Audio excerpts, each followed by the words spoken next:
திமுகவின் வரலாறு, கொள்கை, சாதனைகளை இளைஞர்களிடம் எடுத்துக் கூற வேண்டும் என்று திமுக தலைவர் மு.க.ஸ்டாலின் கேட்டுக் கொண்டுள்ளார். நமது பிரச்சார உத்தியை மாற்றி சமூக வலைதளங்களை சரியாக பயன்படுத்திக் கொள்ள வேண்டும் என்றும் அவர் அறிவுறுத்தியுள்ளார். திமுக இளைஞரணி நிர்வாகிகள் ஆலோசனைக் கூட்டம் சென்னை அண்ணா அறிவாலயம் கலைஞர் அரங்கில் நடைபெற்றது. இதில் கலந்து கொண்டு உரையாற்றிய திமுக தலைவர் மு.க.ஸ்டாலின் தான் வளர்த்தது தன்னை வளர்த்த இளைஞரணி என்று பெருமிதம் தெரிவித்தார். தற்போது இளைஞரணியை உதயநிதி ஸ்டாலின் சிறப்பாக வளர்த்து வருவதாகவும் அவர் பாராட்டு தெரிவித்தார். தொகுதிதோறும் கலைஞர் நூலகம், இளம் பேச்சாளர்களை உருவாக்கியது, அறிவு திருவிழா நடத்தியதை போன்றவற்றை சுட்டிக்காட்டிய திமுக தலைவர் தற்போது லட்சக்கணக்கான இளைஞர்கள் திமுகவை நோக்கி வருவதாக கூறினார். தேர்தலில் வெற்றி தோல்வி என்பது சகஜம்தான் என்றும், சட்டமன்ற தேர்தலில் திமுக தோல்வியடைந்தது இளைஞர்களுக்கு வருத்தத்தை தந்துள்ளதாக குறிப்பிட்டார். திமுக பார்க்காத வெற்றியும் இல்லை, தோல்வியும் இல்லை என கூறிய தலைவர் மு.க.ஸ்டாலின் தொடர்ச்சியாக இரண்டாவது முறையாக திமுக ஆட்சி அமைக்க முடியாமல் போனதுதான் தனக்கு வருத்தத்தை தந்ததாக தெரிவித்தார். நடந்து முடிஞ்ச சட்டமன்ற தேர்தலில் நாம வெற்றி வாய்ப்பை இழந்துட்டோம். இது போன்ற தோல்விகளை என்னை போன்ற சீனியர்கள் நிறைய பார்த்துருக்கிறோம். ஆனால் இளைஞர்களான உங்களுக்கு பெரிய வருத்தத்தை தந்திருக்கு. தேர்தலில் வெற்றி தோல்வி சகஜம். எனக்கு இருக்கக்கூடிய வருத்தம் எல்லாம் என்ன தெரியுமா?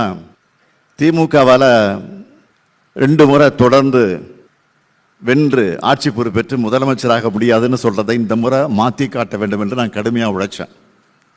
நான் மட்டும் இல்லை, என்னை போல நீங்களும் உழைச்சிங்க. உறக்கமில்லாமல் உங்களை எல்லாம் உழைக்க வச்சோம்.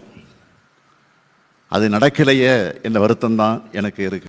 என்னுடைய அனுபவத்திலிருந்து சொல்லுகிறேன், அரசியலில் மேடு பள்ளம் வரும், ஏற்றம் இறக்கம் வரும். இன்னும் சொல்லணும்னா, நாம் பார்க்காத வெற்றியும் இல்லை, நாம் பார்க்காத தோல்வியும் இல்லை. தமிழ்நாட்டில் கடந்த 5 ஆண்டுகளைப் போல் சிறப்பான ஆட்சி நடைபெற்றது இல்லை என்றும் அவர் தெரிவித்தார். சமூக வலைதளங்களில் திமுகவின் திட்டங்களை மக்கள் எடுத்துக் கூறி வருவதை பார்க்கும் போது மிகவும் மகிழ்ச்சியாக இருப்பதாக கூறியவர், நமது பிரச்சார உத்தியை மாற்றி சமூக வலைதளங்களை சரியாக பயன்படுத்திக் கொள்ள வேண்டும் என்று இளைஞரணியினரை கேட்டுக்கொண்டார். இனிமேல் நம்முடைய பிரச்சாரத்தை பல்வேறு முனைகளில் நடத்தணும். பிரச்சார யுத்தியையும் ஸ்டைலையும் காலத்துக்கேற்ற மாதிரி மாற்றணும்.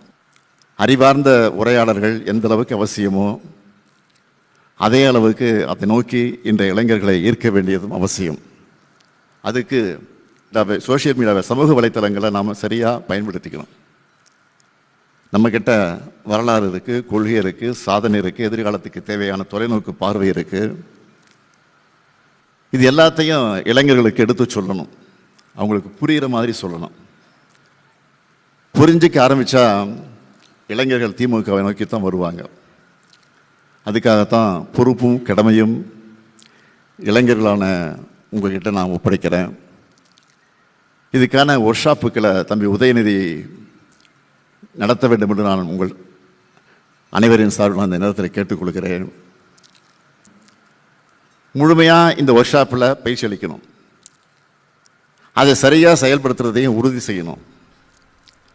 நம்முடைய சாதனைகளை சரியாக கொண்டு போய் சேர்க்கிறது தான் நம்முடைய கடமை.